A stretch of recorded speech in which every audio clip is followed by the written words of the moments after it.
Ce sont 8 navires russes au total qui sont passés hier par la mer du Nord au large des côtes britanniques.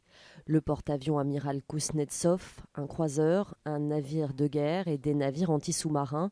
Pas de quoi s'inquiéter selon ce responsable militaire norvégien qui a vu passer la flotte en début de semaine.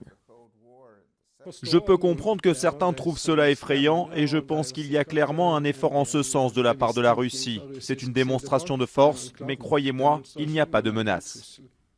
Il y a déjà des forces navales russes en mer Méditerranée orientale, mais il y a quelques jours, le ministre de la Défense a prévenu que l'unique porte-avions russe en exercice descendrait sur place à son tour pour renforcer le dispositif mis en place par Moscou. Ce qui inquiète l'OTAN, c'est la taille de la flotte. Si tous ces navires font route vers la Méditerranée orientale, ce sera probablement le plus gros déploiement de bateaux russes depuis la guerre froide.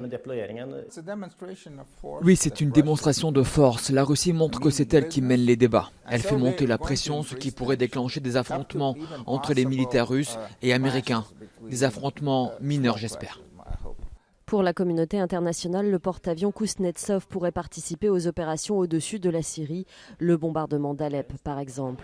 La trêve mise en place dans la ville depuis hier matin et jusqu'à ce soir est bien fragile. L'Union européenne a déjà brandi cette semaine la menace de sanctions si une trêve durable n'est pas organisée.